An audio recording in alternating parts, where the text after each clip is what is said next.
Empezamos ya con la parte específica de la clase 1, que vamos a hablar de nube y de virtualización. Entonces, vamos a ver en la parte de nube, ¿no? El concepto de nube o de cloud computing. También acá, recuerden, me pueden preguntar, interrumpir, lo que necesiten, me lo van diciendo. ¿Cuándo surge el concepto de cloud computing? Y bueno, esto empieza a surgir recién cuando Internet se vuelve algo relativamente popular, porque hasta que las redes eran solamente locales a las fábricas o a las empresas, era bastante difícil desarrollar este concepto, ¿no? El concepto se desarrolla a finales del siglo XX, cuando las redes son populares y bueno, y se usa para, se usa como una metáfora, digamos, para los servicios o aplicaciones que se ofrecen a través de Internet, en general. Vamos a ver después también que hay un concepto que es la nube privada, ¿sí? Armarse una nube para uno mismo. Pero en principio, el tema del cloud computing o de la computación en la nube surge como un concepto a finales del siglo XX, ¿no? 1990, 1995, cuando Internet se hace ubicua, ¿no? Se hace popular. ¿Para qué o por qué sirve o por qué se vuelve popular este concepto también? Bueno, porque permite juntar los recursos en un solo lugar. Hoy en día esos recursos típicamente van a estar virtualizados y se van a ir ajustando a la carga variable que pueda dar el usuario. El éxito que tienen principalmente es por la economía de escala. Si ustedes quisieran tener, por ejemplo, un servidor de correo en su casa, correo electrónico estoy hablando, obviamente, piensen que tendrían que poner una UPS, ¿no? Un sistema de alimentación ininterrumpida, tendrían que poner 2 máquinas por si se rompe una para que siga la otra, redundarle los discos, tener una conexión a internet rápida, porque el día de mañana ustedes van a estar no en su casa, ¿no? Se van de viaje, por ejemplo, y quieren acceder a los correos electrónicos, tienen que entrar desde afuera. Bueno, eso, montar todo eso para una sola persona es carísimo. En cambio, en su momento, cuando lo hizo por primera vez Hotmail, era baratísimo, o baratísimo, o logra la economía de escala, ¿no? Porque es un solo sistema de backup, un solo sistema de redundancia, todo en un solo lugar.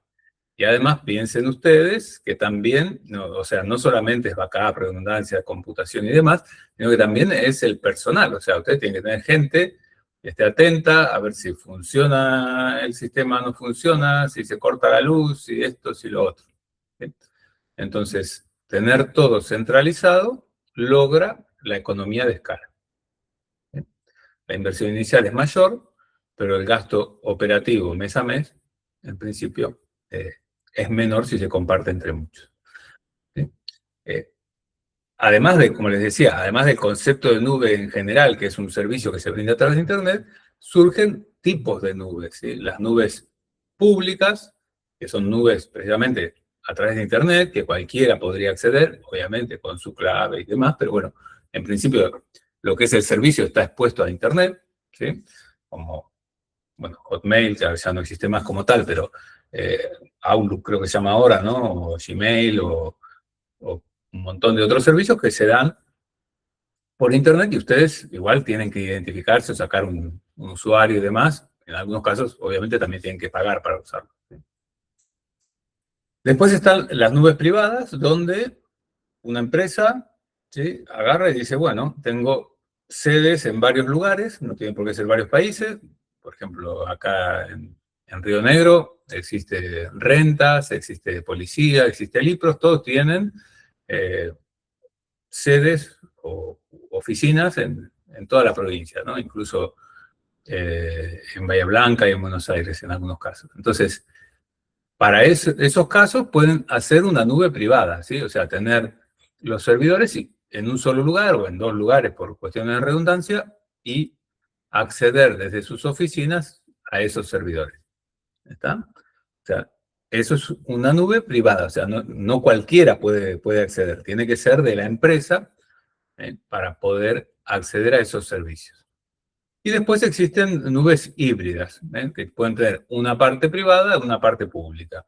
En ese caso, sería, por ejemplo, el servidor de correo electrónico está en la nube, como el de Gmail, pero bueno, tengo en local algún servidor o algo que me permite almacenar los correos grandes o lo que sea para no estar haciendo ese tráfico todo el tiempo. No, creo que el correo electrónico hoy en día no es el caso más feliz, ¿no? Porque ya no se usa tanto, pero bueno, vamos a ver que hay ejemplos de nubes híbridas donde parte del servicio, principalmente suele ser el almacenamiento, está cerca de donde se consume y el resto puede estar en una nube privada, en una nube pública, perdón. A ver, ahí estamos, sí. ¿Qué características fundamentales tenemos cuando hablamos de nubes? Bueno, la nube nos permite escalabilidad y elasticidad. ¿Qué quiere decir esto? ¿Sí? La escalabilidad quiere decir que, imagínense, si ustedes ponen, como les decía, un sistema de facturación. ¿Sí? Entonces, tienen un kiosco y quieren facturar en el kiosco. Bueno, nada, con una computadora les alcanza. Ahora, imagínense que quieren permitir a 2 kioscos más facturar. Y bueno, capaz que con la misma computadora funciona, pero cuando llegan a 50 que tratan todos de facturar con el mismo sistema, y ahí es cuando empiezan a aparecer los problemas de escalabilidad, ¿sí? Es difícil agregar, o sea, va a llegar un punto donde el tráfico va a ser tanto que va a ser difícil agregar uno más. Primero, porque ya la computadora no da más. Segundo, porque probablemente la conexión de Internet no les dé más, ¿sí? Y así. Entonces, cuando el servicio se brinda de la nube, se supone ya que el fabricante o que el vendedor que les está ofreciendo ese servicio tiene miles de usuarios. Entonces, crecer al 1001, 1002 no es tan crítico, ¿sí? O sea, ellos ya tienen una plataforma muy grande y les permite escalarla, ¿sí? Sin que los costos se le vayan así por las nubes, ¿no? O sea, es el ancho de banda, todo ya lo tienen, por lo tanto, lo van consumiendo. Obviamente, ellos también tienen que cada tanto hacer una verificación de cómo están sus accesos a Internet y demás, pero es para ellos mucho más escalable la solución que si lo tuvieran todo en local, ¿sí? Y la elasticidad tiene más que ver con el tema de que pueden crecer y decrecer a medida que se necesita. ¿Eh? También piensen ustedes que tienen varias ventajas ahí, ¿sí? Porque para una campaña, por ejemplo, ¿no? Ustedes quieren mandar mails ofreciendo algún producto y si lo hacen desde su servidor de mail, nada, mandan 500 mails, bueno, aparte de que los van a bloquear si los mandan todos juntos, este, por más que lo hagan bien, bueno, van a empezar a recibir un montón de respuestas. Y el servidor se puede quedar sin discos, bueno. Ahora, una vez que pasa la campaña, tienen un montón de servidor inútil porque ya no mandan tantos mails, ¿no? Entonces, eso tiene que ver con la elasticidad. En la nube, esos recursos que ya no se usan, obviamente los puede usar otro cliente, ¿sí? Otro cliente o otro usuario, en el caso de, como les decía, de rentas o de libros, obviamente no tiene clientes, es para uso interno. Entonces, esas son dos características que se pueden aprovechar dando los servicios en la nube. El otro, que ya se los adelanté en la anterior, es el costo. Al compartir con otros usuarios, el costo baja. Además, se pueden dar casos, por ejemplo, en donde los picos de uso son diferentes. ¿Sí? Por ejemplo, imagínense un sistema de facturación, como les decía. Les dije un kiosco, pero bueno, podría ser facturación de varias cosas. Entonces, el pico de uso va a ser diferente, ¿no? Por ejemplo, los restaurantes serán al mediodía, pero el kiosco capaz que es a la mañana y después a la tarde, y después la carnicería es a la tarde, y después los supermercados, no sé, a qué hora va la gente al supermercado. ¿No? Entonces, los picos y valles de usos entre distintos usuarios son distintos y pueden compartir la infraestructura de manera más eficiente. ¿Sí? Otra cosa muy importante es la independencia del equipo y del lugar. ¿Sí? A nosotros que nos gusta el tema de Linux y yo tengo una máquina acá en casa corriendo, cada 2 por 3 la apago y me aburro. Mira, acá justo tengo la original, que era una Raspberry Pi chiquitita. Esta ya no sirve para nada. Eh, Nada, o sea, a nosotros que nos gusta, tenemos un servidor acá de, no sé, aunque más no sea de bajar películas, todas las películas que bajamos siempre legales, ¿no? Bueno, piensen que si quieren ver la misma película que ven en su casa en otro lado, se fueron de viaje, supongan, están en un hotel y no la pueden ver porque ese servidor está en su casa. ¿Sí? Lo mismo pasa si ponen un servidor de correo electrónico en su casa, un servidor de compartir archivos, que no es difícil de hacer. ¿Sí? Hoy se ponen un Nextcloud y ya está. Pero ¿qué pasa? El día que lo quieren acceder desde afuera, nomás desde el celular, cuando están en la calle, y ya no lo pueden acceder, porque eso está adentro de su casa. ¿Sí? No es imposible, ¿eh? Se pueden hacer túneles, se pueden comprar una IP pública, no es imposible compartirlo. Pero empiezan a subir los costos cuando quieren hacer esto mismo. Y con el tema del lugar, sí se empieza a sentir. Les digo por experiencia propia, de tener servicios locales, que por más que pagues un montón de internet y tengas mucho ancho de banda en tu casa, el upstream nunca es tan grande, pero no solo eso, o sea, tu upstream es grande para la red local, ¿no? O sea, nosotros, bueno, algunos de ustedes no están en Vietnam, pero creo que el caso de los que están en la línea sur es todavía peor, ¿no? O sea, ustedes están conectados a un proveedor de servicios local. Si se van de viaje a Chile o a Brasil, bueno, les va a andar horrible. Capaz que dentro de la Argentina más o menos acceden rápido hasta su máquina. Pero cuando se van afuera, no, porque aparte, por cómo está armada Internet, la mayoría de los ISP, ¿no? De los proveedores de Internet en Argentina, pasan por Estados Unidos, o sea, van directo a Estados Unidos, que es donde está la mayor parte del contenido. Entonces, ustedes ponen algo muy lindo en su casa, anda muy bien, pero en el momento que lo quieren acceder desde afuera del país, funciona a 2 por hora, porque tienen que ir hasta Estados Unidos y volver. Entonces, eso se nota mucho. Les va a funcionar muy bien cerca, porque bueno, a veces ni siquiera, porque por ahí tienen 2 ISPs diferentes y no se hablan entre sí, ¿no?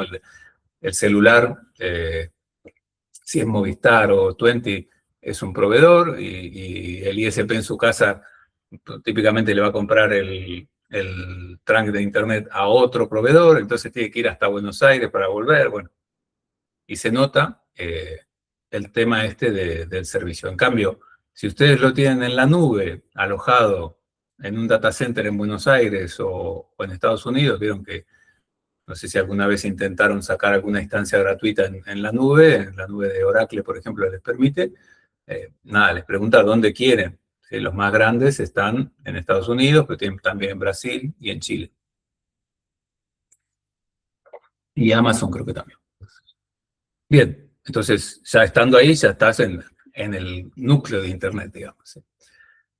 Otro tema de los servicios en la nube es el tema del mantenimiento, ¿no? El mismo proveedor de la nube se encarga de todo, ¿no? De tener redundancias, alta disponibilidad, y si ustedes lo pagan, de hacer los backups, de actualizar el sistema, ¿no? De cambiar a un software más nuevo.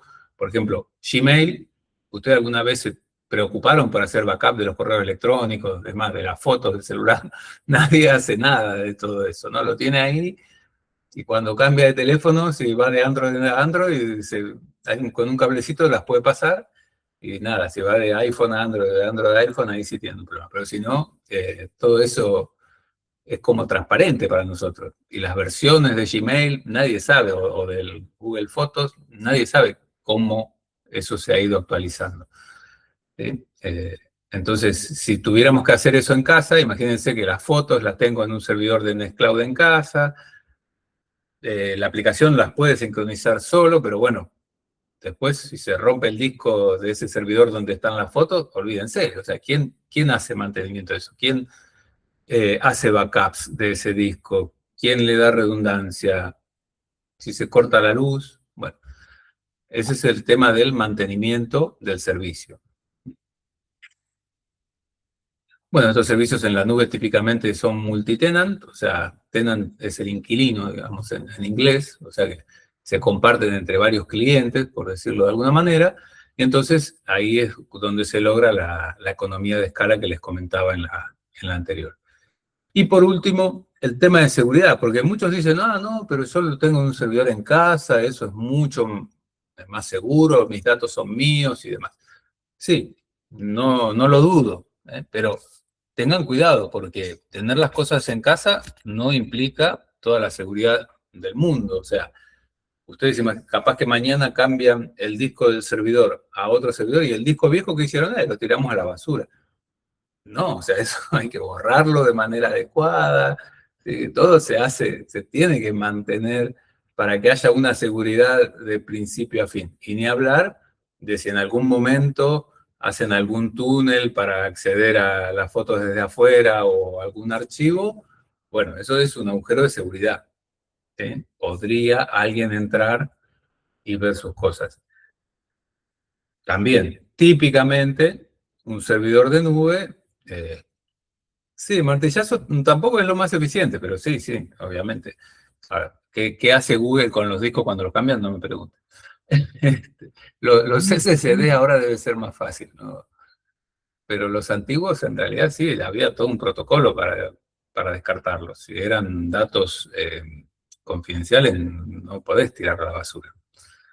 Las cintas, por ejemplo, bueno, así todos se encuentran cintas a veces que descartan así nomás, ¿no?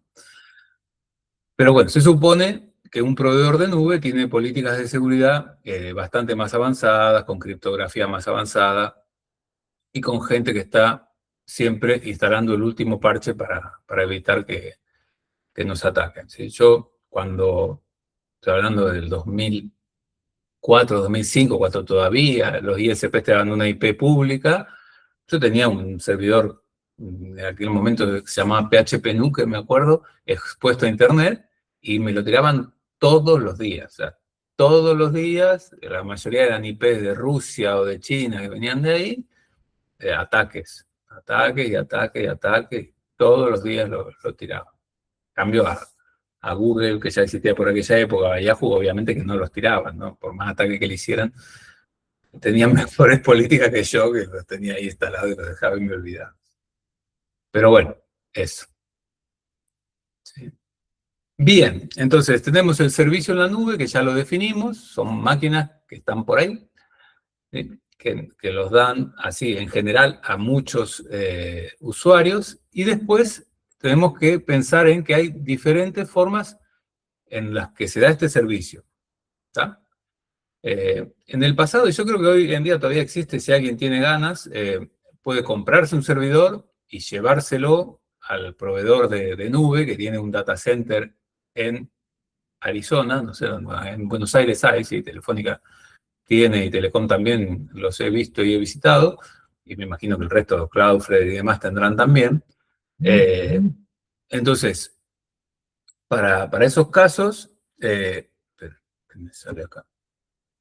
Para esos casos, yo podría comprar una máquina y decirle, acá está mi máquina, enchúfalo en tu data center. ¿Sí?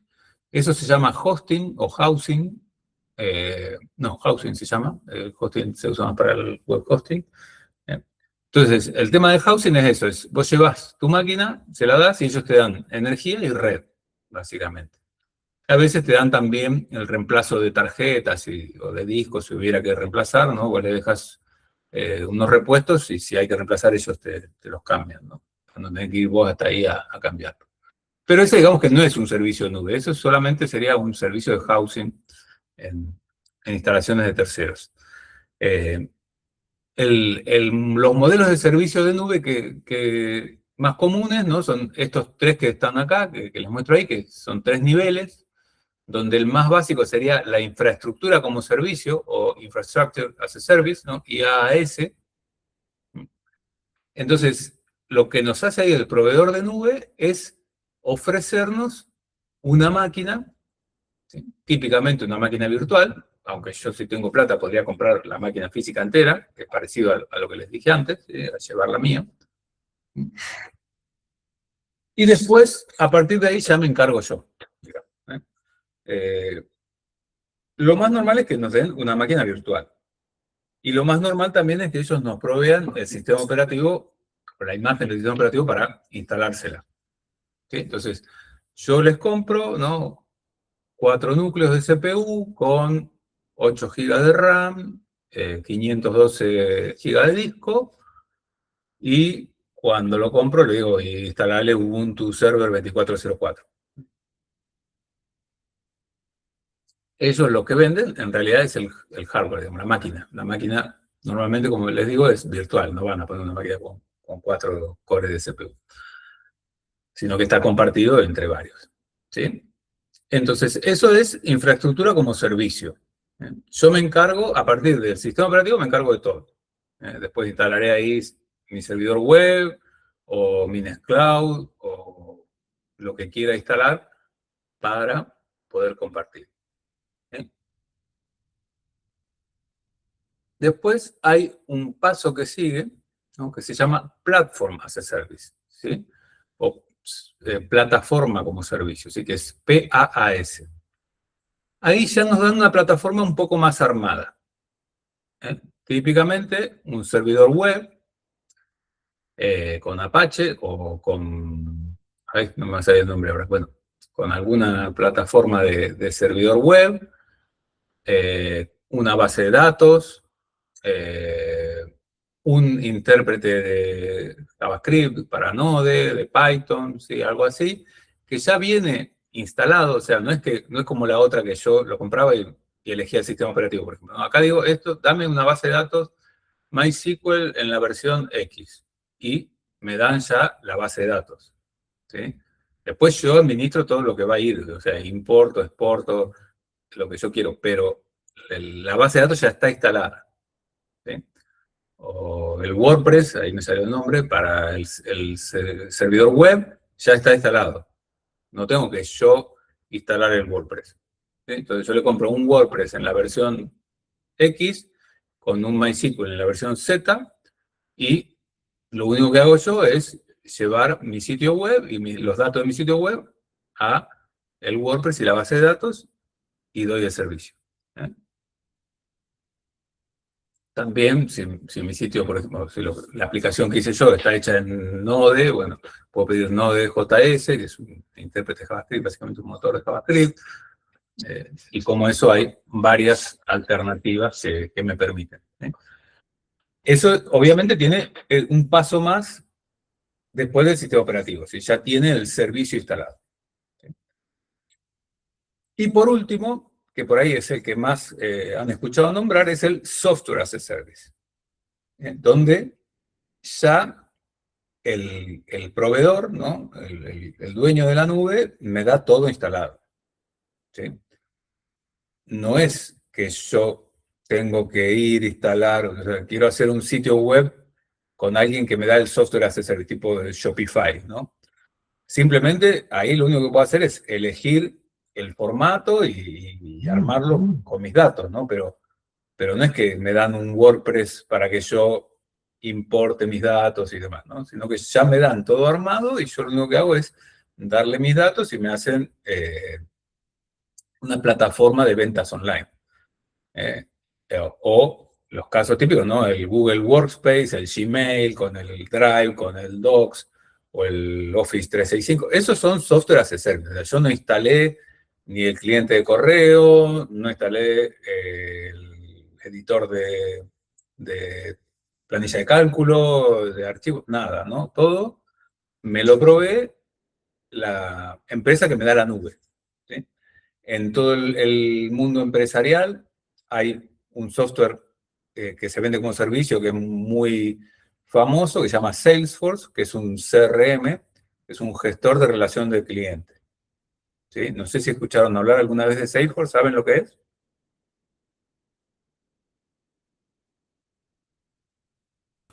No, no, yo no. No, no saben nada, ya no están. Denny es el único. Denny está ahí a ver si escucha algo con tono de pregunta. Bueno, sí. Este es el principal CRM del mundo, ¿no? Entonces acá ustedes, bueno, tienen una opción de probar gratis que es bastante limitada, ¿sí? Pero acá lo que hacen es, ponen, ¿sí?, sus clientes, como si fuese todos los datos, y lo que pueden ir haciendo es abriendo comunicaciones con los clientes, oportunidades de venta. Obviamente que esto no es para, bueno, lo pueden usar también para un kiosco, digamos, pero esto es más por ahí para un business to business, algo un poquito más grande, sacaría más beneficios, ¿sí? Para un kiosco no va a ser mucho más que la gestión de almacén y la facturación, ¿sí? Pero esto es más para un business to business, o sea, ustedes son, supónganse, una empresa que hace equipos de telecomunicaciones, el caso que yo lo usaba, ¿sí?, y le quieren vender a Telefónica, a personal y demás. Entonces, acá ustedes ponen la empresa, o sea, cargarían la empresa Telefónica con todos los empleados que conocen de Telefónica y que saben que necesita una red nueva de celular, supónganse. Entonces ponen ahí oportunidad, ven que acá dice opportunity, ¿no? La oportunidad es red nueva de celulares, le ponen el monto que esperan vender, quiénes son los contactos que trabajan dentro de Telefónica, los que quieren contactar, bueno, es todo para eso, es para manejar la relación con el cliente. ¿Sí? También se usa para minoristas, ¿sí? Pero bueno, mi experiencia es de mayorista. Y eso ustedes lo pueden tener también en su casa, obviamente, lo pueden tener en su empresa instalado, se llama Odoo, el open source, el equivalente de open source. Hay más, ¿no? No es el único Odoo. Y, bueno, esto también está online, por eso te cobran, pero se lo pueden descargar e instalarlo. Y nada, lo que hacen, lo que pasa es que si lo tienen instalado en su casa, ustedes imagínense que, como les decía, están de viaje visitando al cliente o lo que sea, o sea, de viaje puede ser en la misma ciudad, pero claro, si lo tienen en su casa, ¿cómo entran desde el teléfono, desde la laptop y quieren mostrar las cosas, o salen de la reunión y van a un café y quieren actualizar lo que... Bueno, no todo es como los que vivimos en ciudades como Viedma, que uno sale y se va a su casa o a la oficina rápido, ¿no? Imagínense que esto, si están en Buenos Aires, por ahí en la calle, les importa ir anotando todo lo que va pasando, y bueno, si lo tienen hosteado en su casa, es difícil, ¿no? Por eso, típicamente, estas cosas se hacen desde la nube, mucho mejor. Entonces, ese es un caso más de software como servicio. Igual, ahora seguimos y les voy contando más cositas, ¿sí? Bien, entonces, en estos distintos niveles, ¿sí?, de servicios en la nube, obviamente que vamos a poder hacer más o menos cosas dependiendo del nivel que estemos contratando, ¿sí? Entonces, si lo que contratamos es infraestructura como servicio, que nos dan como la máquina virtual, la virtualización ya la hace el proveedor. Pero a partir de ahí, de todo nos encargamos nosotros. Aunque más no sea, el sistema operativo, aunque más no sea, lo tenemos que elegir, y probablemente ya cuando lance la máquina ya lanza con el sistema operativo instalado, pero lo tenemos que elegir, y también si hay cualquier middleware, cualquier aplicación, los datos de las aplicaciones, todo lo tenemos que instalar nosotros. ¿Sí? Ese es el caso de infraestructura como servicio. Y obviamente tendremos que tener personal especializado para todo esto, ¿no? No es trivial.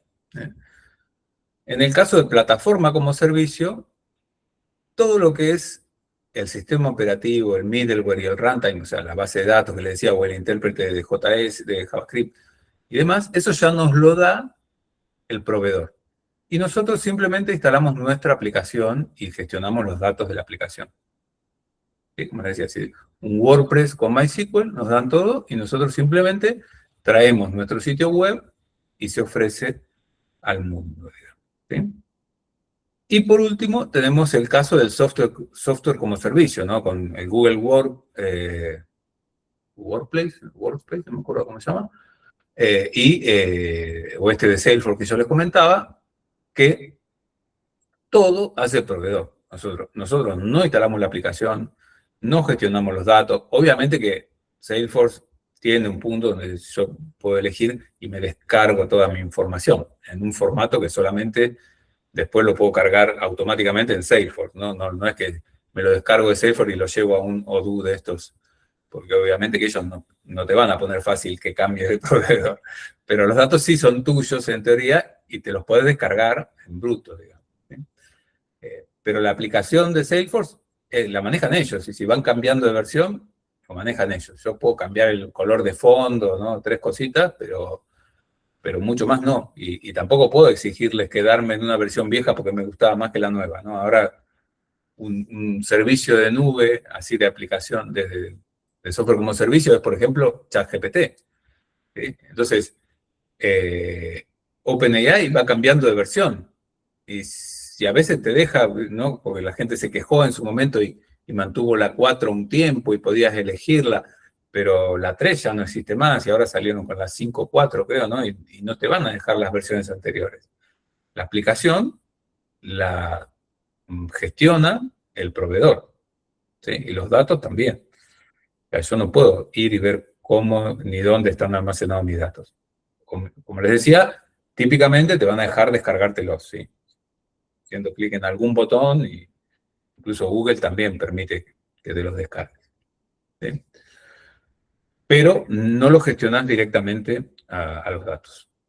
¿Está? Bien. Hasta acá se tienden estos 3 distintos niveles de servicios en la nube. Y apareció José Cañari, hay otro más que está despierto o que vino, quién sabe de dónde. Profe, Sí, Denis. yo iba a preguntar por la política de privacidad al usuario de todos los modelos. Sí, a ver. La política de privacidad, a ver, empecemos porque las máquinas no están en tu casa, así que vos no sabés lo que tienen conectado. Pero en el acuerdo de servicio, porque esto es como, igual que cuando instalás un sistema operativo, ¿no? Viene ahí en el acuerdo, en el EULA, ¿no? En el End User License Agreement, dice que el sistema operativo no va a mandar datos a Microsoft en Estados Unidos. Y vos tenés que creértelo. Esto está en un servidor en algún lugar, entonces vos tenés que creerte que ellos no están replicando tus datos. Imagino que no los están replicando, ¿no? Pero eso es algo que te asegura el proveedor, ¿sí? Entonces, a ver, en el Infrastructure as a Service es difícil que te los copien, pero no es imposible. O sea, yo pongo un disco que haga espejo de todo lo que está. De hecho, probablemente están replicando los datos. Otra cosa es que no los saquen de esos discos, ¿sí? Pero por cuestiones de redundancia, probablemente eso está replicado. No sabes en dónde está guardado. ¿Sí? Todo ese tema es ¿cómo se llama? El acuerdo que vos tenés con el proveedor, ¿sí? El proveedor te dice que tus datos son tuyos y que no los va a usar para otra cosa. Ahora, el caso menos feliz, digamos, de esto, donde es más posible que compartan tus datos, es el caso de software como servicio, que de hecho, ustedes están acá, así que usan Gmail, y usan el Gmail gratuito, creería, ¿no? No están pagando por Gmail, y bueno, ahí sepan que en el acuerdo que ustedes aceptaron y que cada tanto va cambiando, Google les dice que bueno, que no van a usar tus datos para venderte cosas, pero que sí, que algunos puede ser, que anonimizados se usan para, bueno, eso es así, o sea, es dependiendo del servicio lo que te asegure el proveedor, ¿sí? En Infrastructure y en Platform as a Service, ahí normalmente sí queda claro que tus datos son tuyos y que ellos no los van a tocar, ¿sí? Porque vos imaginate que le compras a Amazon para desplegar, bueno, creo que no es el caso, pero Mercado Libre, o sos Ualá, ponele, ¿no? Que Ualá no creo que tenga infraestructura propia. Eh, Ualá es un banco argentino, ¿sí? Y vas a desplegar la app y le compras la plataforma a Amazon. Y imagínate que Amazon te copia todo tu código de tu app de banco y se la vende a Nubank, ¿no? O a Naranja X, qué sé yo. Ahí claramente en el acuerdo tiene que decir que ellos no te lo van a copiar. ¿Sí? Entonces, la seguridad, y bueno, la seguridad es si vos crees en el proveedor que estás contratando, y siempre y cuando sea un proveedor grande, si contratas a Huawei, ahí probablemente el Estado chino pueda analizar todo lo que estás guardando. Todo para la inteligencia artificial. No, bueno, sí, además, o sea, obviamente que que para alimentar los modelos hoy en día están sacando de todos los lugares posibles. Yo creo que ahí el riesgo más grande no es tanto eso, sino que caiga en las manos de la competencia, digamos. Ahí sí sería un riesgo. O sea, ese otro riesgo que lamentablemente lo tenés cada vez que usas un servicio gratuito, Meta. ¿Por qué te pensás que Meta hace los modelos estos Llama? Porque ellos tienen acceso a todas las interacciones y las fotos de todas las redes, o de las redes sociales más populares del mundo. Y de atrás salió Grok, ¿no? de X o de Twitter, por lo mismo. O sea, esos tienen texto para tirar para arriba, ¿no? Entonces, obvio que lo usan. Pero bueno, cuando vos compras un Salesforce, ¿sí? Claramente ellos te aseguran la privacidad, porque si, como te decía, sos un proveedor de antenas de celulares y le estás vendiendo a Telefónica, no vas a querer que el otro proveedor de antenas de celulares que está compitiendo con vos se entere del movimiento que estás haciendo, porque ahí vos pones todo, pones con quién te reunís, ¿sí? A qué hora, cómo, el precio que le ofreces, cargas las ofertas. Imagínate que si eso pasa de un proveedor a otro, sería tremendo, ¿no? Entonces ahí sí se firman acuerdos de confidencialidad y demás con el proveedor. Bien. Bueno, y como les decía, los modelos de despliegue en la nube son los tres que están arriba principalmente, pero bueno, podemos ver más casos. Nube pública compartida a través de una red pública que hoy en día es Internet, ¿tá? O sea, Salesforce, como vieron, yo puedo acceder, así que, o Odoo, que es el otro, Odoo, ¿no? Que es el otro, que también tiene el servicio expuesto a Internet. Nextcloud también tiene uno expuesto a Internet si ustedes quieren comprarle a ellos. Bueno, infinidad, ¿sí? Gmail, o Google Workspace, o el Office 365 de Microsoft. Hay miles que son todos, están en nube pública. Que sea pública la nube no quiere decir que yo no tenga que pagar por usarlo, ¿no? La mayoría nos van a cobrar. Y si no nos cobran es porque, por otro lado, se benefician, como hablábamos recién, de que usan nuestros datos para entrenar modelos de lenguaje o para ver tendencias de compra y ponernos publicidad. Después está la nube híbrida, donde hay un poco de pública y un poco de privada. Como les decía, a veces interesa, por cuestiones de velocidad o de almacenamiento, tener una parte en la oficina, no tanto en una casa, pero sí por ahí para una oficina, que si estás almacenando teras de datos, que todos esos teras viajen hasta Estados Unidos o Brasil o donde sea, es más caro que se queden en tu casa, ¿no? Imagínate una empresa que está haciendo videos o guardando cursos o lo que sea, bueno, por ahí conviene tenerlos privados, pero el resto lo tiene en la nube, ¿sí? Y por último tenemos el caso de una nube privada, donde todo está en local, en una organización. O sea, en local quiero decir, dentro del control de la organización, ¿sí? Sea un organismo público, sea una empresa, son servidores propios, conectados por una red privada, no necesariamente todo dentro del mismo edificio. Es más, recomendación, no lo hagan todo dentro del mismo edificio porque se inunda, se corta la luz o se incendia y perdieron todo, ¿no? Entonces, eso es privado, pero típicamente también se distribuye entre uno o más lugares donde tenga servicio o donde tenga presencia la empresa o el organismo, ¿sí?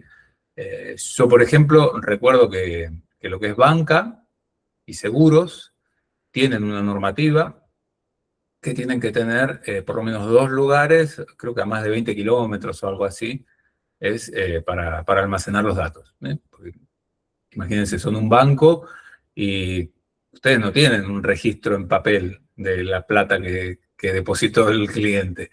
Y si lo tienen todo en un solo lugar, se prende fuego, ¿quién va a saber cuánto depositó cada uno, ¿no? Entonces, típicamente, para esos casos, que están manejando dinero y demás, para que los aprueben, ¿no? Hay entidades reguladoras que les exigen ese tipo de de redundancia. O sea, es una nube privada, ustedes nos van a poner en internet los servidores donde se hacen las transacciones,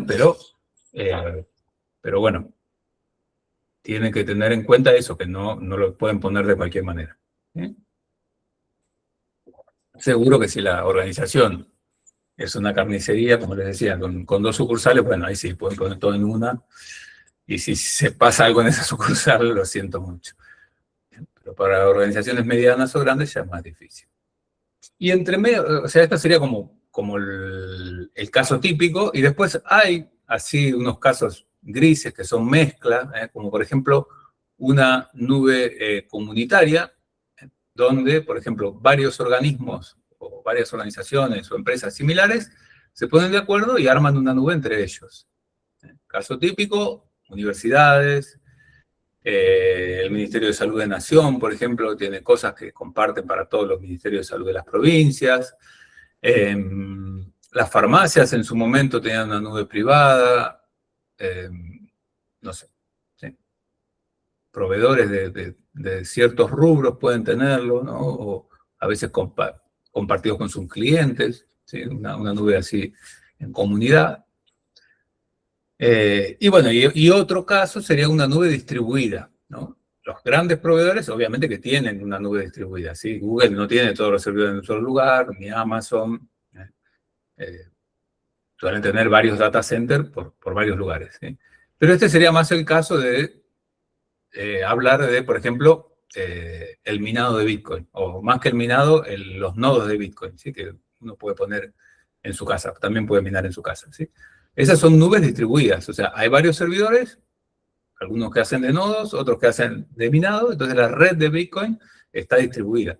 Se incendia toda Norteamérica y no pasa nada, o sea, el resto del mundo tiene también las tablas de Bitcoin, ¿no? ¿Cómo se llama esto? El histórico de transacciones, habrá mineros que van a seguir minando en otros lugares del mundo, y la red de Bitcoin sigue viva. ¿Sí? China en su momento prohibió el minado y Bitcoin siguió funcionando, ¿no? Más allá de que seguramente haya en China algún clandestino, se empezaron a mudar, digamos, a otros lugares donde estaba permitido. ¿Sí? Entonces, las redes distribuidas tienen esa ventaja. No es la única el caso de la minería, lo digo como hoy en día con el tema de software libre y demás. No sé si han escuchado, pero bueno, hay alternativas a, por ejemplo, Twitter o a Slack, ¿sí?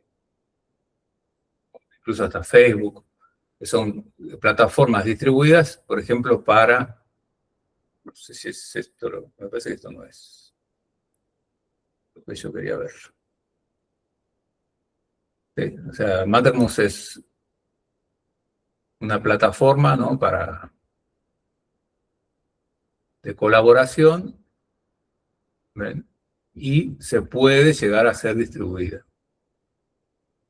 Ustedes se pueden conectar a otros nodos y la información va a estar distribuida por varios lugares. Como este hay un montón. Había una página web, ahora no me acuerdo, donde estaban todos. Estaba el que es la alternativa distribuida a Facebook, hay hasta una alternativa distribuida a YouTube. La realidad es que son bastante difíciles de mantener, y si no estás cerca de un servidor, el servicio no es bueno. Imagínense que los videos, si están un pedacito en cada servidor, y bueno, ustedes quieren ver un video y por ahí tarda un pedazo hasta llegar. No es tan fácil lo de las redes distribuidas, pero existen. Y en el caso de Bitcoin y las criptomonedas, la mayoría funcionan bien. Bien. Entonces, la nube, así como vinimos hablando hasta ahora, hemos hablado de conceptos teóricos, ¿no? De la nube, los servicios, lo damos así, asá, la hacemos toda para uno, compartida por todos, qué sé yo, qué sé yo cuánto, pero no hablamos técnicamente de qué es lo que hay. ¿Sí? Lo que hay en realidad son computadoras. No podemos zafar de ahí, ¿sí? En algún lugar hay CPU, RAM y discos, ¿está? Estarán virtualizados, lo que sea, pero en algún lugar está enchufado, consumiendo electricidad. Ahora hablando de la inteligencia artificial, que consume agua también. No consume agua, en realidad la usa para refrigeración. esa agua se evapora y bueno, sí, se pierde agua dulce si quieren. A veces no se evapora, la pueden recuperar, la pueden volver a de donde la tomaron, pero bueno, ¿no? Dicen consume agua como si se la tomara y se transformara en hidrógeno. Pero bueno, la nube está hecha de máquinas, ¿sí? De computadoras.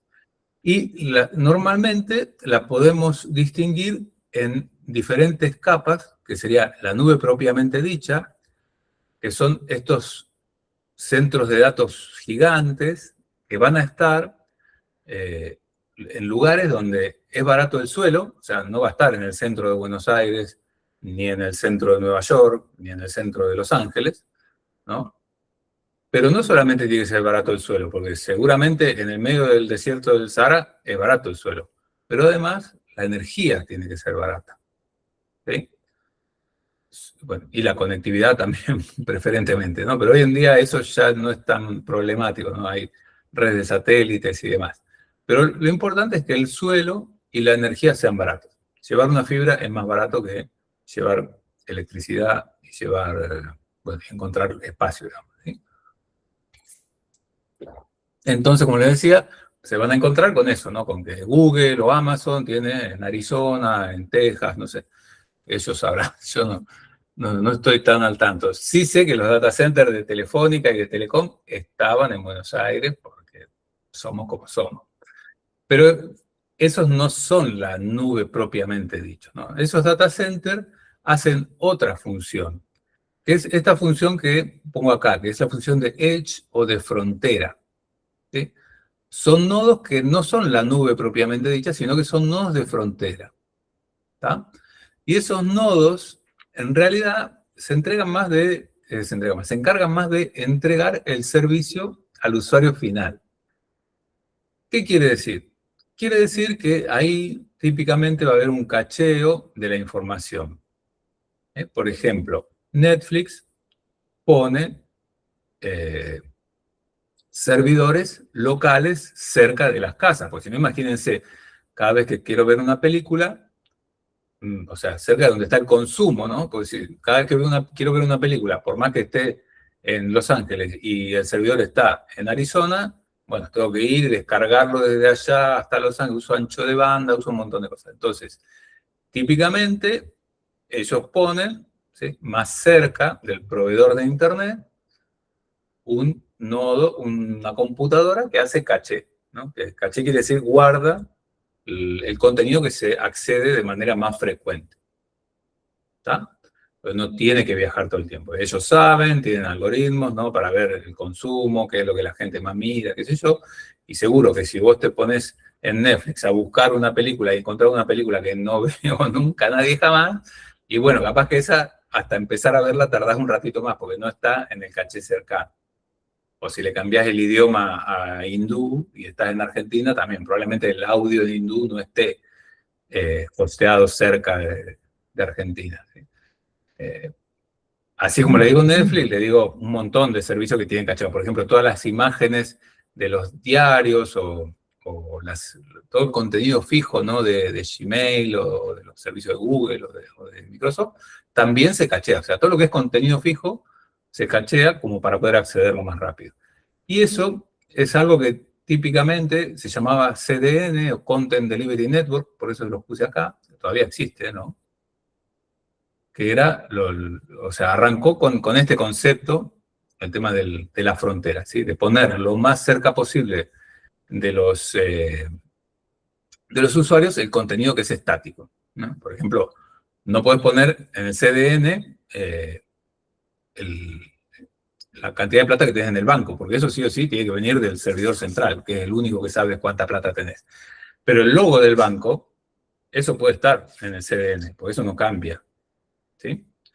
O incluso algunos scripts y algunas cosas de la página web, eso puede estar, porque eso no va cambiando continuamente, puede estar cacheado en la frontera, ¿sí?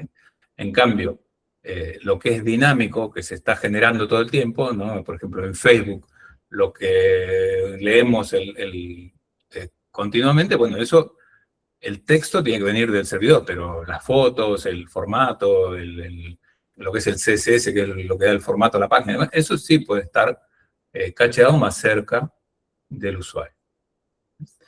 Y por último, tendríamos una capa que se llama on-premise, local, ¿sí? On-premise significa en la casa del cliente, y eso simplemente son instalaciones que yo puedo tener si soy lo suficientemente grande o, como les decía, si hay datos que no quiero que salgan, a veces por cuestiones de regulación no quiero que salgan de mi empresa, o a veces, como les decía, si estoy guardando muchos datos por video, por ejemplo, cursos o cosas que doy, bueno, por ahí me conviene que los videos estén en local, y capaz que la plataforma de Moodle está en la nube, ¿no? Pero cuando la persona en la empresa hace clic al contenido, me lleva al video en local y no me lleva a un video que esté subido en el Moodle en la nube.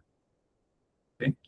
Esto piénsenlo ustedes como que es una empresa que tiene, no sé, 100, 200, 300 personas en el mismo lugar.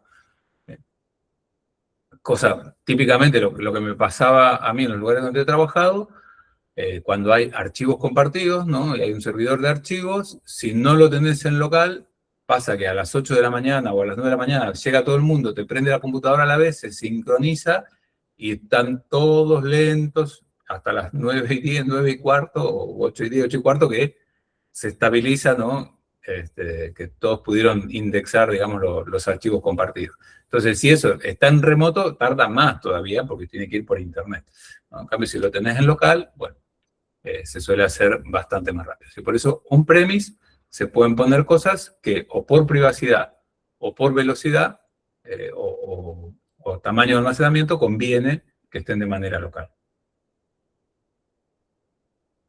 ¿Dudas o consultas acá? ¿No? ¿Nada? Bien. Ejemplos de software como servicio, ya les comenté varios. Pero bueno, sería el Google Workspace o el Microsoft Office 365, que son equivalentes. También les comentaba que Nextcloud y OnCloud, bueno, OnCloud no estoy seguro, pero Nextcloud seguro vende una versión online también de su producto. Recuerdan que había una licencia, porque Nextcloud es software libre, ¿no? Pero tiene una licencia especial que se llama Afero GPL, ¿no? Para poder dar servicio online. Salesforce, que se lo mostré recién. Dropbox, que no sé si lo usan todavía. En su momento era muy famoso. Después, bueno, con Google Drive y el Microsoft One, no me acuerdo cómo se llama, Outlook One, qué sé yo. Es como que lo desplazaron un poco, pero todavía existe Dropbox, yo todavía lo uso. Alfresco, por ejemplo, es un servicio también parecido a Nextcloud, que dan el software o te lo hostean ellos, que es para gestión de documentación. Shopify, que les comentaba, para hacer sitios web de venta online. Y bueno, después está AutoCAD Web, Photoshop, ¿no? Todas esas cosas también se han mudado a la web. Todo lo que es los productos de Adobe, ¿no? Se mudaron también a la web. Así que hay infinidad de ejemplos de software como servicio. ¿Conocen ustedes algún ejemplo de software como servicio que quieran destacar?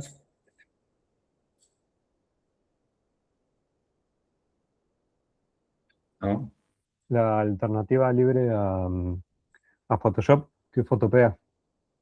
Ajá, no lo conozco. Ese también está como servicio. ¿Y hay que pagar o es gratis? No, es gratis, Ajá. por la página. Qué bueno. También, ese seguramente te robe algún dato y se lo venda a alguien. Sí, sí, seguro, seguro. Claro, Dropbox es de almacenamiento. Sí, yo uso Dropbox y uso Mega también. No sé si lo vieron. Este muchacho fue muy famoso en su momento, que era un neozelandés que fue en Cana. Todavía creo que es el dueño de esto, de Mega, que es igual que Dropbox. Almacenamiento en la nube. También da chat y... Bueno, Zoom es otro como servicio. Lo que tenía Mega es que te daba eso, gratis, 20 gigas. Dropbox es un poquito menos. Y tiene aplicación para Linux, que no tiene Google Drive, por ejemplo. Dropbox sí. Sí, ¿cómo se llamaba ay, ¿cómo era el nombre del dueño de Mega? Dueño de Mega. Porque era ese, Kim.com se llamaba. Estuvo en Cana. Se llamaba Mega Upload, y claro, lo llevaban preso porque se suponía que la gente lo usaba para compartir películas truchas, software trucho. Bueno, pero era famoso el chabón. Ahí está. Ah, no sé si sigue vivo, me imagino que sí. Ah, es alemán. Uy, más joven que yo, un año menos que yo. Qué grande.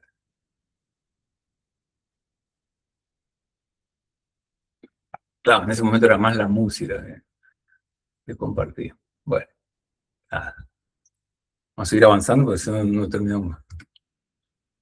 Bueno, como en plataforma como servicio, no crean que esto que yo se los cuento es solamente teórico, sino que existe. ¿Sí? Este Heroku también fue gratis en su momento y ya no es más. Doku, que es como una copia de Heroku hecho en Docker. Railway, hay un montón de estos. Porque en realidad la mayoría de los que ofrecen el Infrastructure as a Service como Red Hat, Google, Amazon, Microsoft, también ofrecen la opción de que ellos ya te dan la base de datos instalada o el intérprete de Node. ¿Sí? Pero bueno, acá el más famoso por ahí es Heroku, ¿ven? Acá dice, ahora todo tiene inteligencia artificial por delante, ¿no? DAI, PS for Deployment. Y nada, ¿no? Acá. Esto Heroku lo compró Salesforce. A partir de ahí dejó de ser gratis. Pero bueno, nada, o sea, acá también ustedes pueden elegir qué es lo que quieren desplegar, en qué lenguaje hicieron su aplicación, qué base de datos usa, y ellos le dan todo, digamos, ¿sí?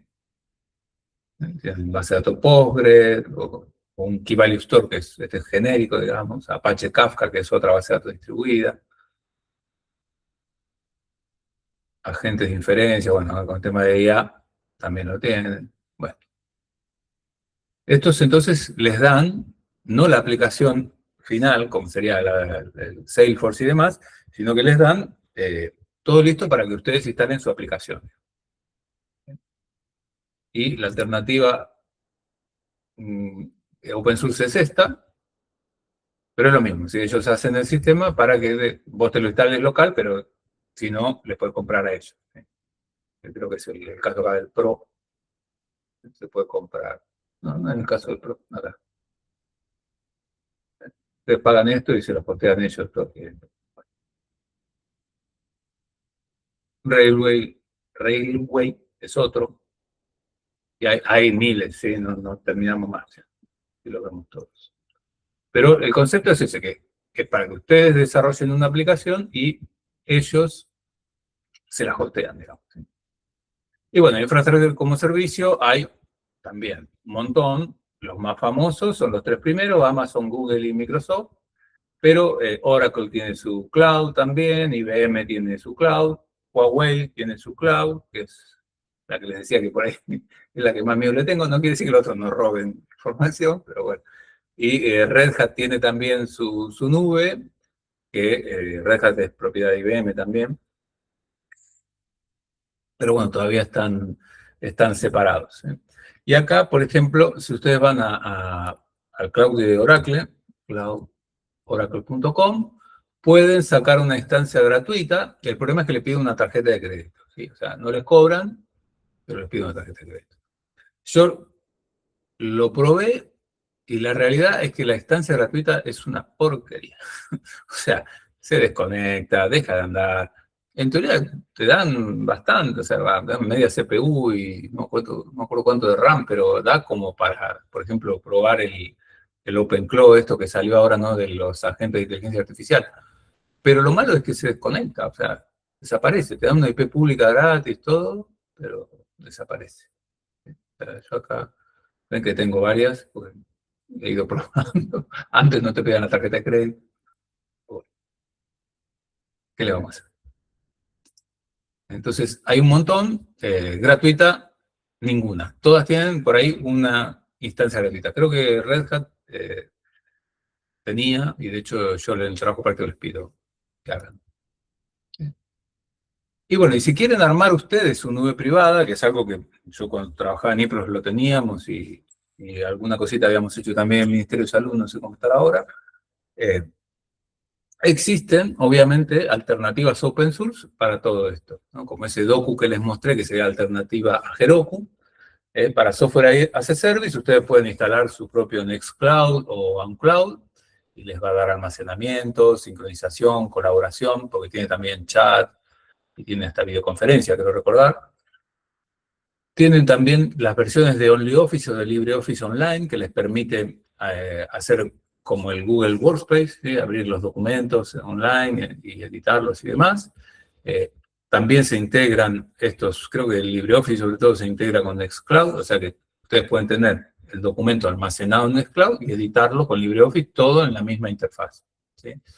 Después hay un montón de opciones más, ¿no? Como el Roundcube Email, que es para un cliente de correo que se tiene online, o este que les mostraba, Odoo, que es una plataforma de gestión de clientes que también pueden descargarse.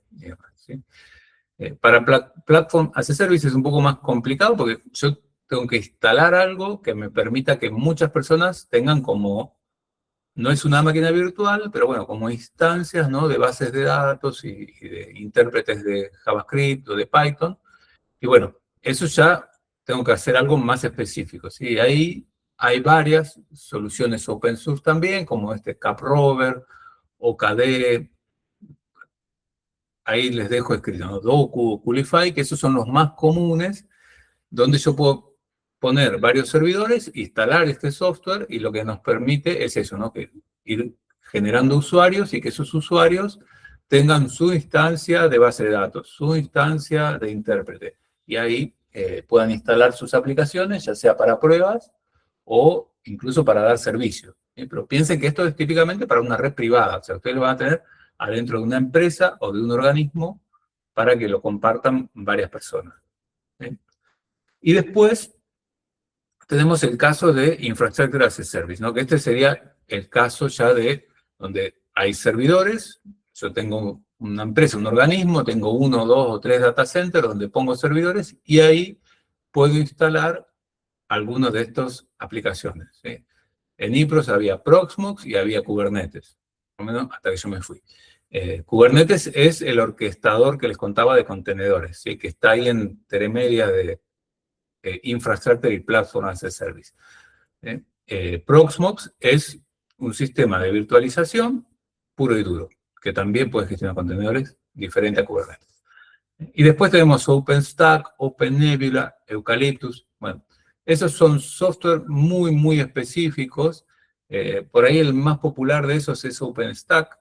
Red Hat, de hecho, da su servicio usando OpenStack, que permite eso, ¿no? Permite generar usuarios y que esos usuarios tengan permisos para hacer máquinas virtuales, ¿no? Uno pone todas esas máquinas virtuales como en un pool de recursos y le digo a este usuario, le doy permiso para ir generando máquinas de A2 CPU y 512 de RAM, por ejemplo, o 1 GB de RAM. Y los usuarios, dentro de su cuota, ¿no? Pueden ir consumiendo. Entonces, esos son los que yo conozco. Eucalyptus no es muy popular, la verdad, OpenNebula tampoco. OpenStack lo instalamos alguna vez, es pesado de ejecutar y pesado de gestionar también, de mantener. Proxmox es el más fácil y es el que vamos a ver más adelante.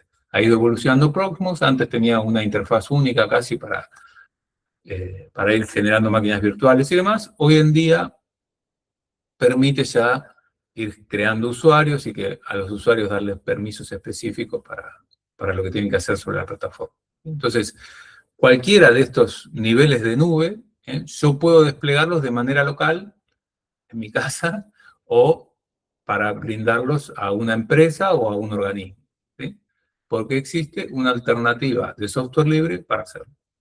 ¿Está? Obviamente que si yo hago esto, también me voy a tener que encargar de gestionar la plataforma, ¿sí? Porque si yo instalo un Nextcloud adentro del organismo, genial. El usuario final no tiene que preocuparse por los discos, pero yo como administrador sí me tengo que preocupar por los discos, por el backup, por todo lo que lleva el Nextcloud. ¿Sí? No es lo mismo que comprar la instancia de Nextcloud que está instalada en la nube, ¿sí? O derivar todo a Google Workspace y que se encargue Google. Bien. Entonces, para lograr hacer todo esto, ¿sí? El primer paso que tenemos que hacer es la virtualización. ¿Tá? O sea, si tenemos la máquina enterita, va a ser difícil que podamos virtualizar, o que podamos compartir, digamos, ¿no? Porque imagínense que uno instala un servidor web, genial, y ahora viene otro y quiere instalar otro servidor web, ¿y cómo hago? O sea, están los dos en la misma máquina, que uno está en el puerto 80, el otro lo muevo a otro puerto, y después pongo un puerto, bueno, no, ¿no? Entonces, lo típico es virtualizar y que cada uno crea que tiene la máquina para sí mismo. Entonces, acá, lo primero que les voy a recordar es en qué consiste la virtualización. En la virtualización hay, primero que nada, dos conceptos importantes, ¿no? El concepto de que hay un host o anfitrión, que es la máquina real, digamos, el hardware, ¿sí? Y hay guests, o huéspedes sería en inglés, ¿no? Que son las máquinas, perdón, sí, las máquinas virtuales, digamos, ¿no? Los sistemas operativos virtualizados. ¿Sí? Entonces tenemos la máquina real y la máquina virtual. ¿Sí? Host es la máquina real, guest es la máquina virtual. ¿Tá? Entonces, adentro de un solo host puede haber varios guests. Un guest entre varios hosts es raro. Es difícil, más que nada. ¿Sí? Porque el guest tiene su CPU, digamos.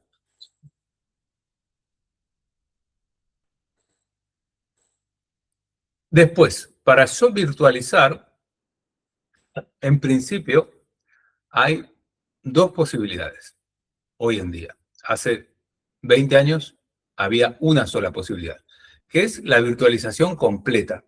¿Sí? La virtualización completa también se llama emulación. ¿Qué quiere decir esto? Que yo en realidad tengo un software que emula o imita, ¿sí?, a una máquina completa, digamos. ¿Tá? Entonces, todo lo que va a pasar en esa máquina virtual lo interpreta antes este software de virtualización y emula a la máquina real. ¿Tá? Por ejemplo, los primeros virtualizadores eran para correr aplicaciones de Motorola 68000, que eran las aplicaciones de Apple, por ejemplo, o de algunas consolas de juegos, o las de Commodore, era otro integrado, no me acuerdo cómo se llamaba, que son completamente distintos a los x86. Si yo quería correr alguna de esas aplicaciones adentro de una PC, no podía, porque estaba compilado para otras arquitecturas de CPU, ¿sí? O sea, otras instrucciones de CPU. Entonces, eso no puede ejecutarse directamente. Para eso existían los emuladores. Y yo, corriendo el emulador, podía correr software para otra máquina. Entonces, ese software de emulación lo que hace es cada instrucción que viene, la traduce a una instrucción o a más eh, posibles adentro del entorno de Intel, ¿sí?, de los x86. Eso es el emulador. Eso fue lo primero que surgió. Se imaginarán que eso es lento. ¿Qué pasa? Obviamente, si ustedes corren un jueguito ahora de PlayStation de la primera, o de la Sega y todo esto, va a andar rapidísimo, pues. No importa que esté emulando. Anda, son cosas tan antiguas que van a andar rapidísimo igual. ¿Sí?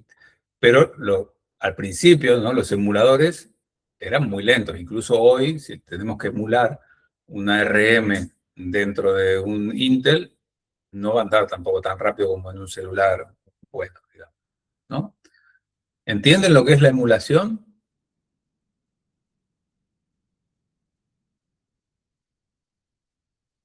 ¿Sí? Marcos lo entiende, el resto no sabe.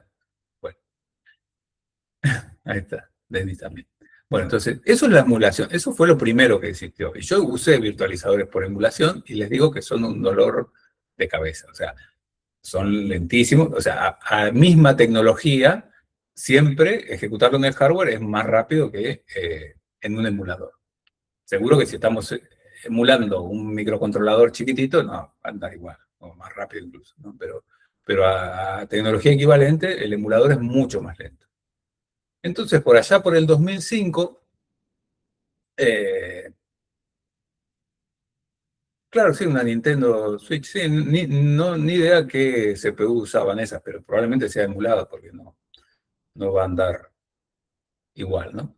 Entonces, por allá por el 2005, ¿qué pasó?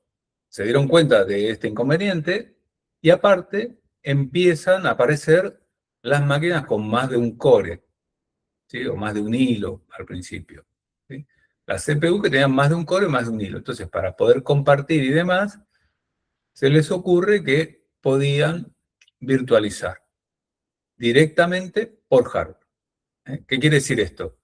Que adentro de la CPU se ponen unas instrucciones específicas que permiten, ¿sí?, separar varios sistemas operativos, por decirlo, instalar varios sistemas operativos en la misma máquina. Obviamente que tienen que estar, todo lo que se ejecute tiene que estar compilado para ese conjunto de instrucciones, ¿no? Obviamente que no puedo ejecutar por virtualización asistida por hardware un programa para PowerPC, que eran las Mac viejas, o para las M1, 2, 3, 4, que son las Mac nuevas, ¿no?, que es ARM, porque son CPUs completamente diferentes a las de Intel o a las de AMD, con un grupo de instrucciones, un conjunto de instrucciones completamente distintos, ¿no? Entonces, esa no me queda otra que emular. Pero si el programa está compilado, el programa o el sistema operativo, lo que sea, está compilado para Intel o AMD, puedo tranquilamente ejecutarlo adentro de una CPU de Intel o de AMD con virtualización por hardware, ¿sí? Entonces, la emulación es hacer todo por software, la que es virtualización por hardware es permitir ciertas cosas como para que se comparta, digamos, una CPU y memoria directamente usando el hardware. O sea, que pase directamente la instrucción a la CPU. ¿Sí? Obvio que acá surgen otro tipo de inconvenientes, como, bueno, tendré que ver cómo hago para compartir la tarjeta de red, que es la misma, o la memoria, que es la misma. Bueno, entonces ahí sí que aparece alguna mínima emulación a veces para poder hacerlo. Ahora igual les voy a contar el detalle de cómo se hace eso, ¿sí? Después existe la otra cosa que es bien popular, que es el tema de los contenedores, que eso es virtualización a nivel del sistema operativo, ¿eh? Yo tengo un sistema operativo que tiene su kernel, que es Linux, en el caso de esta máquina y de lo que estamos aprendiendo. Entonces, me permite la virtualización a nivel del sistema operativo compartir ese kernel entre varios contenedores, se llaman, no son máquinas virtuales, son contenedores, que son como espacios de usuario cerrados y limitados, ¿sí?, para que cada uno ejecute lo que quiera ahí adentro. ¿Está? Entonces, ahí eso sería como un change root. Ustedes usaron change root en el taller de hardware y software, no sé si se acuerdan, pero bueno, que es como cambiar el raíz. Yo digo, mi raíz ahora es este otro, no es más el barra, ¿no? Ahora el raíz está montado acá. ¿Se acuerdan cuando hacían el tema de desbloquear un sistema o borrar la clave? Bueno, se usa el chain root. Entonces, el chain root solamente me cambia el file system, ¿no? Pasa el raíz de un lado a otro. Pero esto sería como una implementación avanzada, porque además me limita, ¿no?, para que no me pueda salir de ahí, pero también me puede limitar memoria, me puede limitar más cosas, ¿sí?, para que yo no me haga dueño de toda la máquina de una sola vez, ¿sí? Entonces, esos son los contenedores, ¿eh?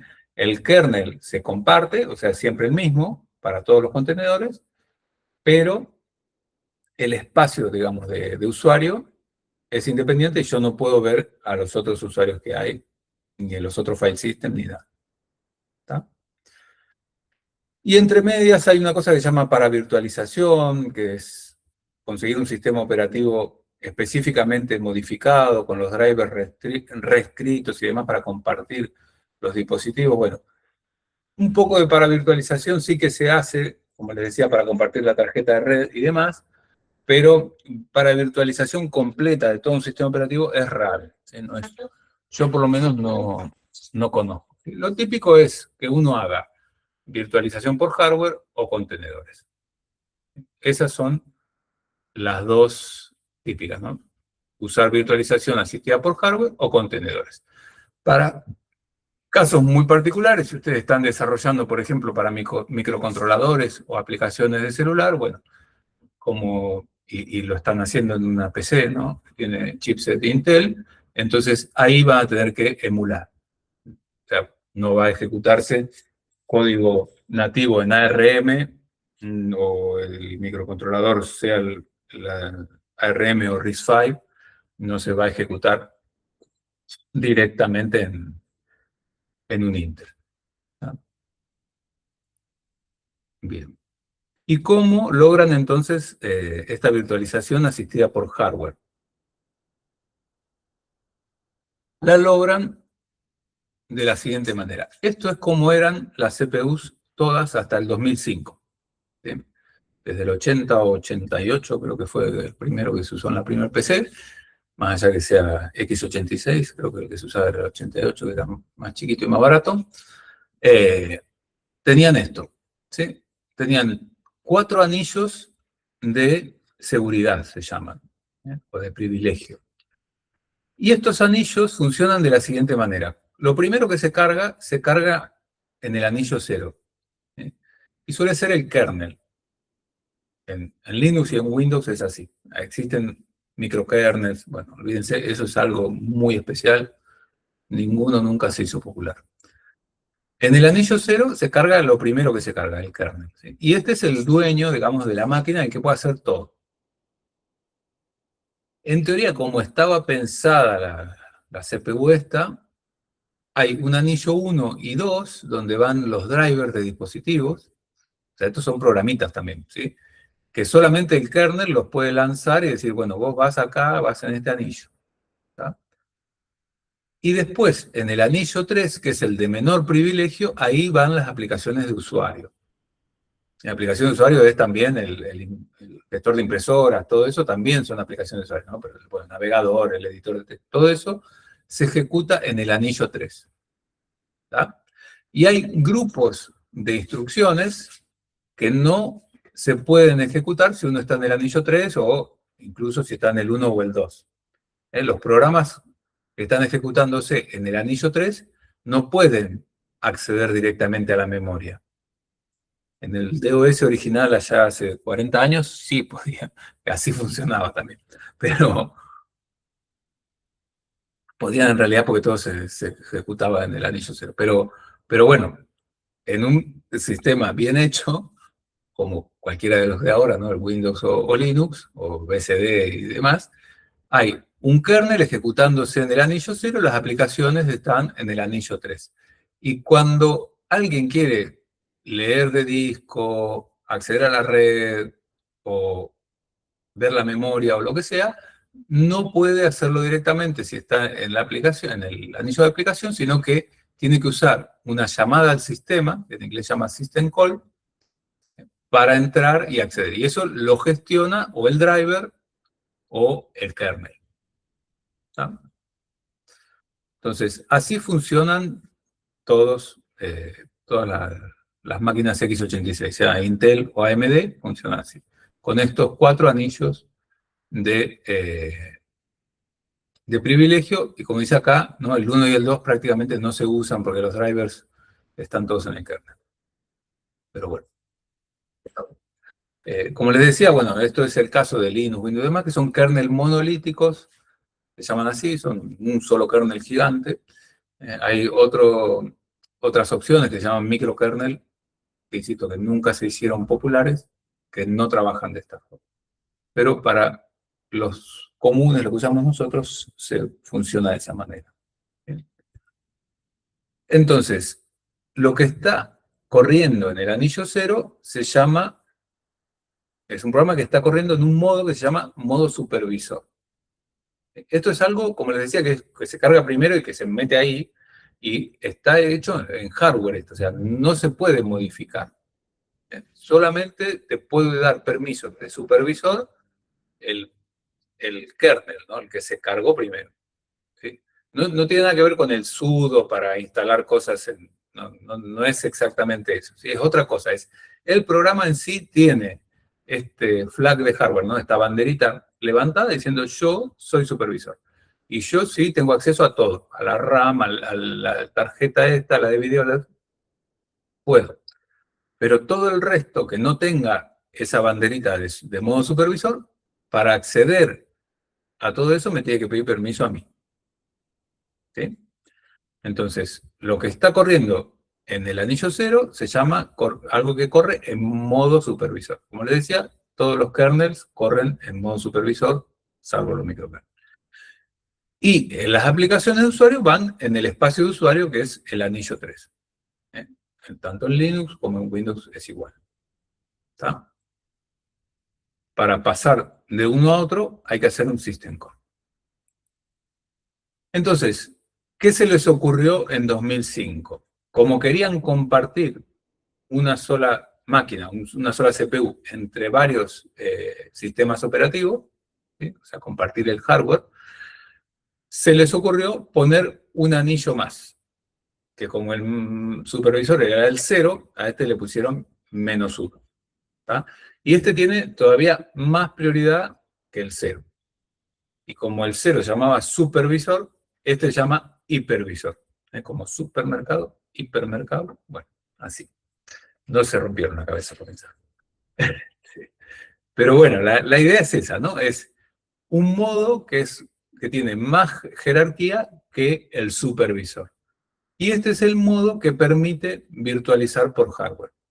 ¿Tá? O sea, puedo tener yo un sistemita que está con más prioridad que el sistema operativo, de manera, o del kernel, digamos, del sistema operativo, de manera que puedo compartir esa máquina entre varios sistemas operativos. En el 2005 lo hicieron y Intel y AMD no se pusieron de acuerdo. Los dos hicieron dos tecnologías diferentes. Una se llama BTX, la de Intel, y la de AMD se llama MDB. Son incompatibles. Lo que pasa es que cuando uno instala lo que va a gestionar, ¿no? el software de hipervisor, sea VirtualBox o ya vamos a ver todos los que hay, se fija qué arquitectura tiene y instala el correcto, digamos, ¿no? Pero son incompatibles, no andan, no funcionan igual. Hacen lo mismo de manera diferente. ¿Sí? Generan, entonces, en las dos CPUs, en las dos tecnologías de CPU, en Intel o AMD, se genera un anillo -1 y que lo que nos permite es eso, ¿no? Que el host pueda tener varios guests, ¿sí? En el anillo 0. O sea, puede haber varios kernels en el anillo 0. ¿Sí? Fíjense que esto es distinto a los contenedores, que yo les dije que compartían el kernel. Acá no, acá hay un hipervisor que está por debajo, digamos, o por encima en prioridad del anillo 0, ¿sí? Que está en el anillo -1 y tiene ese permiso para ir cambiando o ir compartiendo la CPU entre varios kernels diferentes. ¿Sí? Para esto, obviamente, que el anillo este significa que hay nuevas instrucciones que permiten ir haciendo todo este cambio de contexto y demás para un kernel y otro. No sé hasta dónde han visto lo que es la arquitectura de una CPU, pero bueno, la CPU tiene registros, tiene una serie de cosas adentro, no es solamente sacar cuentas, y eso, cuando cambia de un kernel a otro, esos registros se tienen que modificar completamente. ¿Sí? Entonces, de eso se encargan esas instrucciones especiales que se pusieron con permiso solamente para el anillo -1. Bien, entonces, el software de hipervisor no solamente es el VirtualBox, hay un montón más, y se pueden clasificar en dos tipos diferentes. Tipo 1, que se ejecuta directamente sobre el hardware, y tipo 2, que yo ya tengo el sistema operativo instalado y instalo el hipervisor encima, que me permite correr varios sistemas operativos más, ¿no? Varias máquinas virtuales. ¿Sí? Entonces, los de tipo 1, que ustedes en su casa típicamente no los usan, ¿no? Hay uno que se llama Zen, de la empresa Citrix. VMware tiene varios, ESX, ESXi. Ojo, que VMware tiene otro que se llama Workstation, que ese es para PC, ese es tipo 2, ¿sí? Pero el servidor, el ESX, ese es tipo 1. ¿Sí? Oracle tiene uno que se llama VM Server, KVM, que es el estándar de Linux, digamos, Hyper-V es el de Microsoft, y Proxmox, que es el que le mostré. Esos son todos tipo 1 y se instalan directamente en la máquina, ¿sí? O sea, no tengo que instalar antes un sistema operativo. Van directamente sobre el hardware. Sobre eso va este hipervisor y arriba de eso van las máquinas virtuales. Esa máquina, en principio, yo no la accedo directamente. ¿Sí? Solamente sirve para lanzar máquinas virtuales. Y después tenemos los tipo 2, que son los que ustedes típicamente han usado VirtualBox.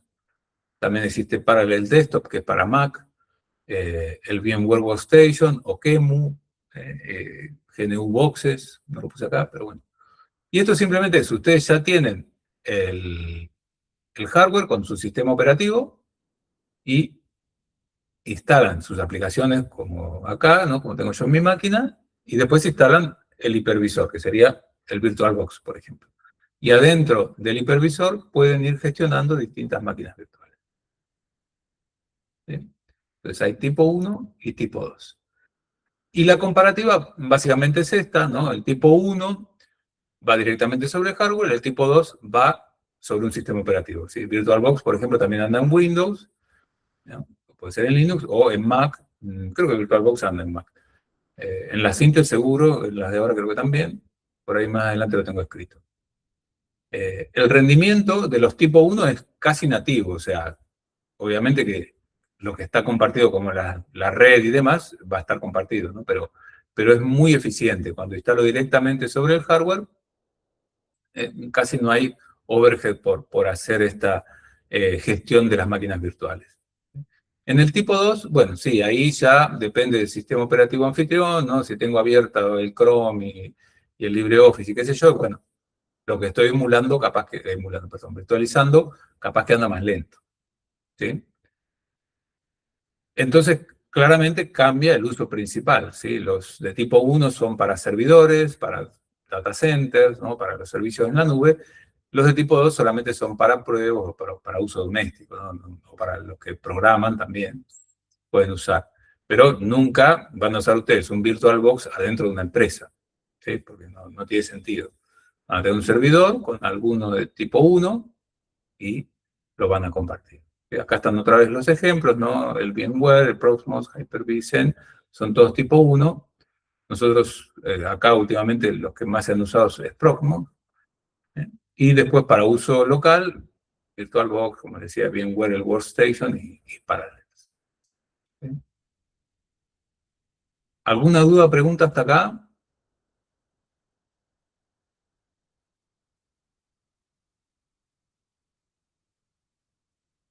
¿No? ¿Ya se fueron todos?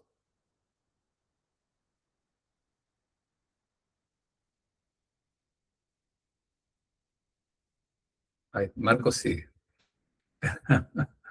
No, el VirtualBox obviamente que está bueno, pero si lo van a usar en una empresa que tiene 50 personas o más, no es la herramienta. ¿Sí? Ustedes van a poner una máquina que va a ser específica para eso, para virtualizar, y bueno, ahí les conviene más un Proxmox que es fácil de gestionar. Y aparte que van a ver que les va a dar más funcionalidades, ¿sí? Ya lo vamos a ver. Bueno, cortamos otros 5 minutitos, ¿sí? Voy a cortar la grabación también y arrancamos con la última parte ya.